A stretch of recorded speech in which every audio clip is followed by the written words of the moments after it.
We are back. I'm here with my buddy Andy. This is Becoming an Elite Financial Advisor. And today we're going to talk about power phrases.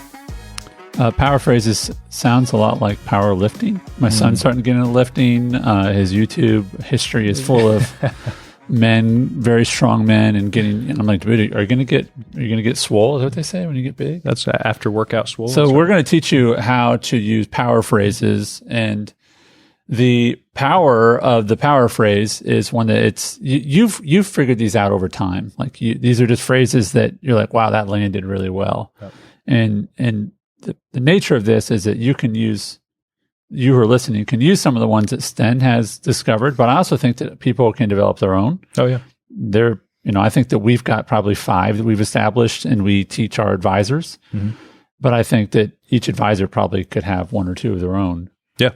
And I'll say that Andy today swiveled up his stool, so he's looking down at me. So if you're not watching this, I'm having to check it out on YouTube. I do adjust threw the me off a little bit to be taller than you. So at least I'm not wearing heels or anything. That's right. The power phrases for me, it's just a very memorable, impactful moment in a meeting that's purposeful. Like I know that this when I say it at this time, like and pause, the client is going to take that away. Yeah. It's not self-serving. It's not manipulative. It's just I know that if I say something, and to open with kind of the ones I use a lot in every meeting is, whether you do this with me or someone else. And I'll say that before a lot of ideas or when I get up on the whiteboard to teach.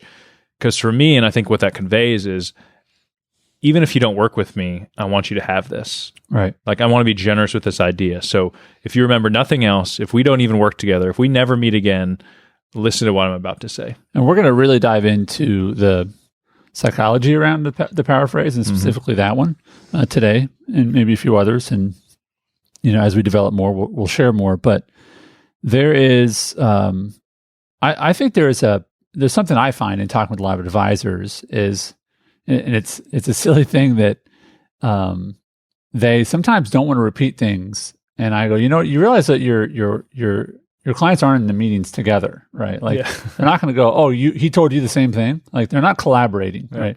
So there is so much wisdom, I think, in figuring out what are your key power phrases, and then just knowing when to use them. Yeah. And I think that there are some power phrases you use once, and some power phrases you use multiple times in a meeting. Yep. But again, starting with this one of whether you work with me or someone else, let's identify this and kind of keep it within the first meeting. Yep. So I'm the potential client, I'm the prospect at this point, and you're at the whiteboard teaching me something, and you say, well, has anyone ever explained this to you? And I go, no, I mean, I've heard of it, but I don't really understand it. And you say, well, I really think this would be appropriate for you to explore. I'm not saying we're going to do it, but this is something that I really think would be good for you to explore. And you draw it up. Yep. And I go, well, that looks awesome. Do you then go, listen, whether you do this with me or someone else, this is something you really need to explore? I mean, how is that the context that you use that phrase? Yeah, that'd be appropriate. What I think some of the fear advisors or feedback we've received is that if said in the wrong place or too often, am I giving the impression that like I'm not really that,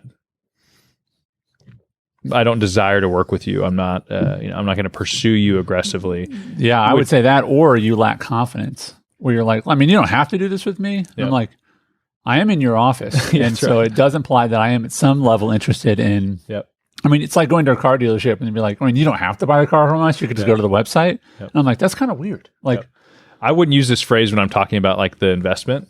Like I wouldn't say, hey, here's the fee, but all of a sudden I'm start making excuses on why they shouldn't pay me, or I'm nervous about telling them there's a fee. But if used right next to an idea, my experience is it conveys there's no strings attached to this. Like I'm giving you something today, and they'd say, well, I haven't even paid you for any of this yet. Like this meeting was so valuable. It's like, well, because I'm also interviewing you too. So let's get into a little bit of that nuance. I want to back up a little bit, because I think that, again, if you use these really well, they're just really powerful, right? And so let's just say that one of the best places to use this would likely be in something that's brand new to them, that they're not going to take and actually go do somewhere else. They're going to say, I didn't know about that. And you say, well, listen, whether you do that with me or someone else, this is something you really should explore. Yep. Because if they know exactly where else to go, they might just go, oh yeah, I'll go to my guy then. Like, right. Oh, that was not what I didn't I didn't really mean it. I mean, I meant it, but I didn't mean like right away. You know. Yeah, and I've been saying that phrase for 5 years now or longer, and it's never backfired. Oh, okay. Tell me about that. So the definition of backfire is sort of like worst case scenario, right? Yeah. So when you say whether you do this with me or someone else, what you're telling me is in 5 years, no one said, "Cool, I'm going to do it with someone else." That's right. Yeah. Well, thanks for the permission. I was waiting. waiting. You mentioned it. It's been a great meeting. It's been fun. Right. Let's see. Thanks for the time. Yeah. Yeah. So I think the risk is not high if used appropriately. And for me, I think it's important with power phrases too. Like when I say it, I mean it. Like when I say that in the conversation, it doesn't feel forced. And so I think that's part of it too, is my body language, the way I say it. It's not just the words. Yeah. But when I say, whether you work with me or somebody else, I want you to have this. Yeah. This is an important thing to think about. I'm also not desperate to have you as a client. I think if we walk into a meeting with anybody in a lot of different business environments and it feels like, hey, I'm here trying to get information to see if this is a win-win, right? That levels the playing field versus I've had a lot of interactions in the past where I was a young advisor where I'm like, desperation is probably just seeping out of my body. Yeah. And I think that as adults, everyone listening to this is likely an adult. If you're younger than 18, congratulations. You are doing way better than most people under 18 if you're listening to the show. But most adults would agree that you can tell. And there's just something about, it's almost like when you know there's someone standing behind you and you're like, there's someone standing behind me. And I don't know, I just can feel it. When someone is not sincere, like sincerity is not something that's like, oh, you people raise their hand when they're not sincere. Like there's no physical tell, but you can tell when someone's not sincere. And I think there is a measure to, if you're going to use this power phrase, it has to be used in this context, which is you have to be out for their best interest. Yep. And the great news is you can say this with confidence, and in your experience, you can leave the door open to someone else. Yep. And they don't generally go to the someone else. That's right. Right, which is the advisor fear, obviously. Right. And if they do, they probably would have anyways. So I think the getting caught up in that and the scarcity mentality, like that hopefully if you can recognize that in yourself, work to overcome it. And that maybe I got to fake it till I make it. I just need to get a lot of reps till I just, through experience, realize that there's a lot of opportunity out there. I think another reason this paraphrase is really important, and the reason we're starting with it as part of this show and our brand, is that it really lends itself for the use of when you're talking about ideas. That's right. Right? Is that we're leading with ideas, right? We don't really teach about centers of influence. We teach about idea sources, right? Same thing, but just a different attitude. One is give me clients, and the other is give me ideas, and I'll apply them to my clients. So, because you probably wouldn't say this if you're like, hey, here's a specific mutual fund or investment or insurance policy, whether you buy this from me or someone else, like, because they could. Yeah. Like they can go get that from a bunch of people. There's nothing unique, a value add. You're like, you have a problem, here's a solution or a product to sell. I would not coach an advisor that's only getting paid for their products to say, hey, here's something you could get anywhere. I mean, let's just play that out for a second, because people are like, oh yeah, that would be bad. It's literally, they just say, you really need probably a $4 million term policy. And, whether you do that with me or you just go online to soandso.com and type it in and find a better rate than I have, whatever you want to do, but you should do that. Like they'll go, oh, cool. And they're just like, right. We're not saying that, but we are saying what's in this sort of, again, the context of this is an idea. And they're like, wow, I didn't know about that. I didn't fully understand it. And you say, listen, whether you do that with me or someone else, that's really something you should explore. Yep. And again, I think that we're not trying to be reckless. A lot of people are too cautious. Some people are reckless. We're not saying you promise the outcome. That's why you say, yeah, you should explore that. That's right. Versus like, you have to do this, or I guarantee, or whatever. It's like, let's just talk about that. Yep. Whether it's with us or someone else. One other way I've heard some advisors say this, and I would just say that it comes off to me, Sten, and you can tell me differently. It comes off to me really poorly, is when advisors say, you'd be a fool to do this with anyone else. They sort of do this like, I've heard an advisor once say, you'd be stupid if you worked with someone else other than me. And while I appreciate to some degree the level of confidence they have, right? I mean, like I remember famous story about Peyton Manning, big Colts fan. I grew up in Indianapolis. But famous story about Peyton Manning is he said, like, you don't have to pick me, but if you don't, I'm gonna crush you. Nice. Like every time we play you, I'm going to crush you. And it's that same sort of like confidence. But I think that could be unhealthy. Is like, you have to do this with me. And I think that sort of says desperation, and there's a level of like a lack of humility, versus I think your method generally works. And the method of, a lot of advisors that we're coaching now is they're like, we just said you could do it with us or someone else, but you need to do this. And what it entered into the room, what just came into the room was almost this third party of like goodwill versus like a salesman, right? And that's where we teach, be a teacher, be an expert, right? Be a facilitator, be a coach. But the last thing you're going to do is be the salesperson. That's right. And the awesome part about that is it's much easier to be a salesperson when you're those other things first. Oh, yeah. Right. Yeah, I think you have to read the room. I can think of a few clients I have that are type A business owners that I would speak a little more directly to. Tell me about that. What does that look like? They don't want, if they've sensed weakness or Sten coming across like, well, you could do it that way. Like, Sten, I'm paying you to tell me what to do. Right. Tell me what to do. So tell me an example where you wouldn't use this. You're with a business owner. I think this applies all the time, but to an advisor that says, that you may be thinking like, oh, I say some things that are pretty direct. I don't want to lack confidence. More often than not, the person in the room is at a disadvantage to you. Yeah. They're coming in questioning their choices. Whether you work with me or somebody else approach has a higher probability of landing well.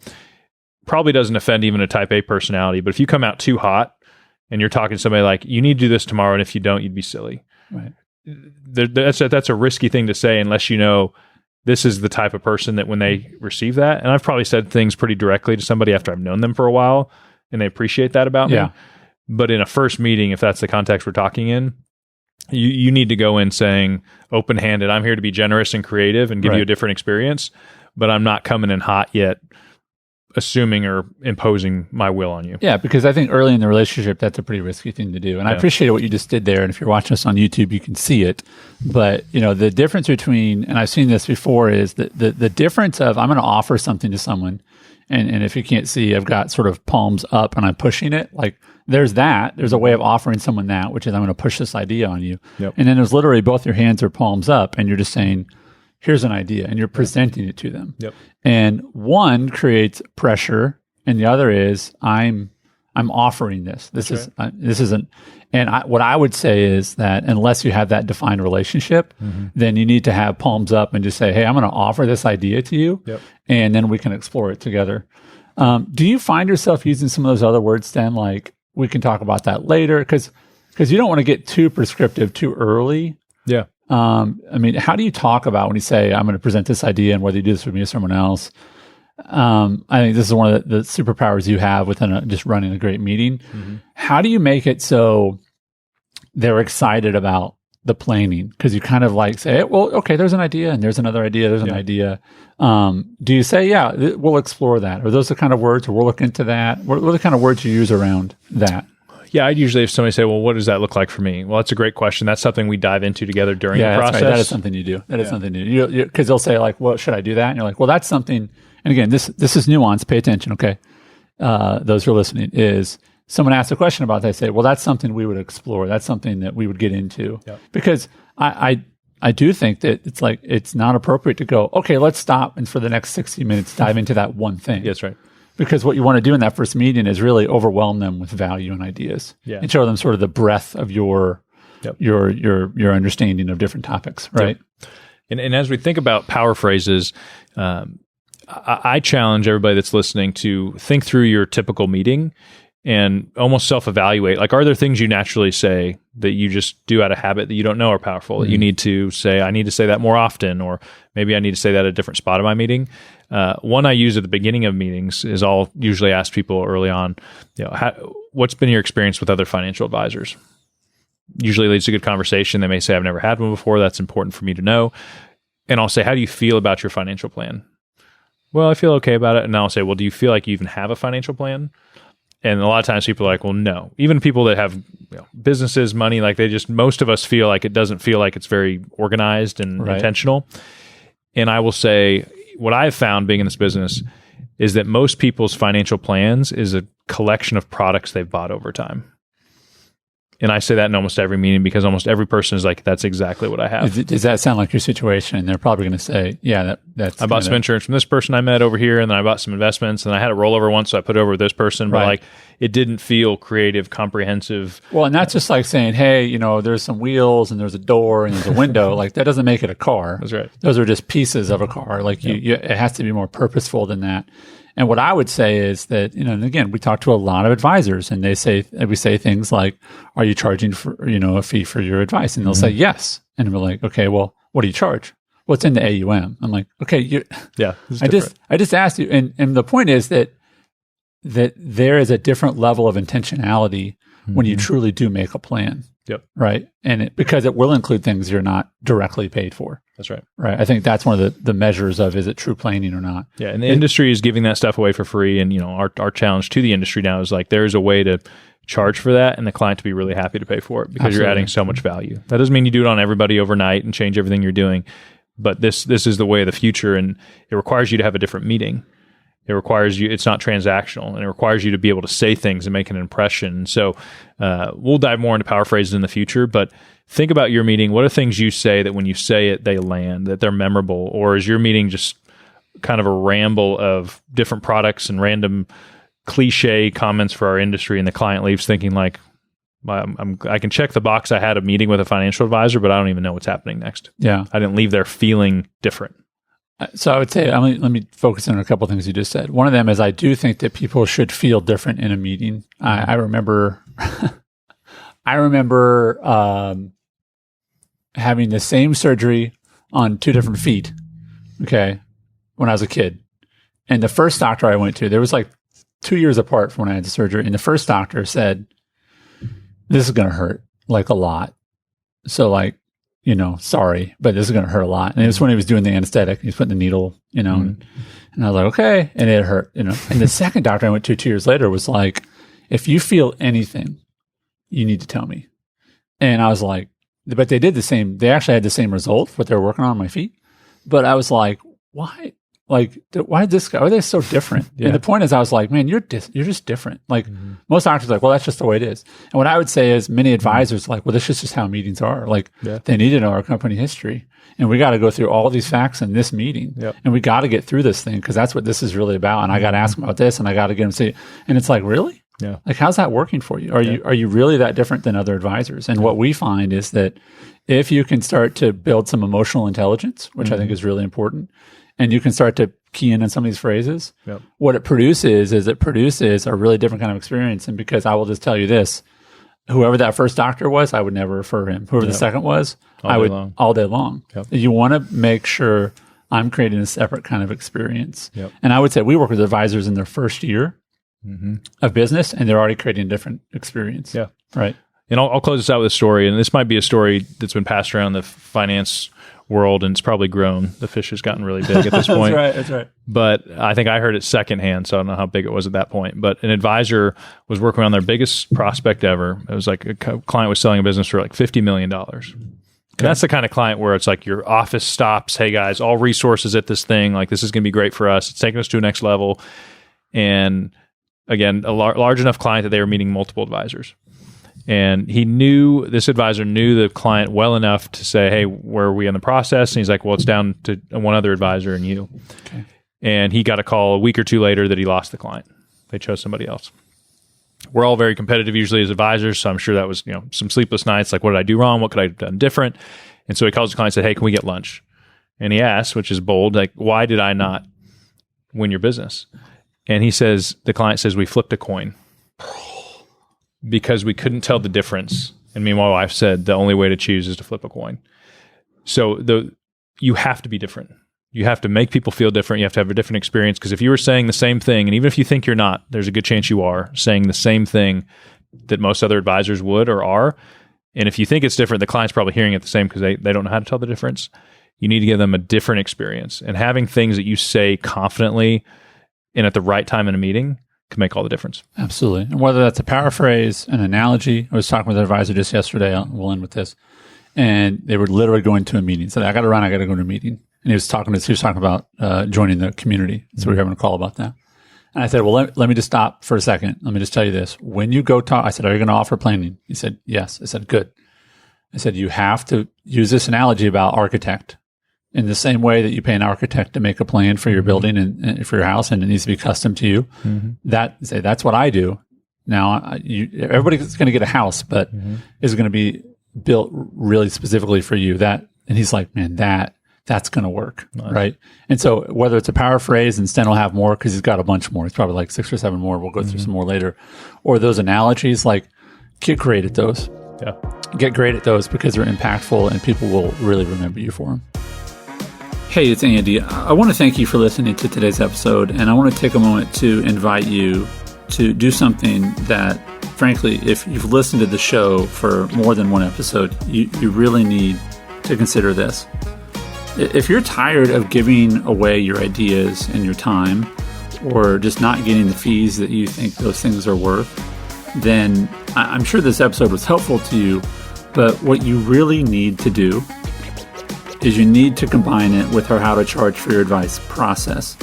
So we teach that entire process at a 2-day event we're hosting here in May of 2023 outside of Nashville. Our event will pay for itself with your first planning client. That's right. If you gain one planning client from what you learn at our event, the event will just pay for itself. So what are you waiting for? You deserve it. You can have it, but you need to learn how to implement this process. So go to stenmorgan.com/howtolive and you can get signed up there. You need to stop giving away your ideas and your time hoping for product sales. Instead, you can learn how to get paid for your time and ideas and still collect the normal benefits of being a great advisor. This works, and we've worked with hundreds of advisors who would tell you the same thing. You're worth it. So go to stenmorgan.com/howtolive and we'll see you in May.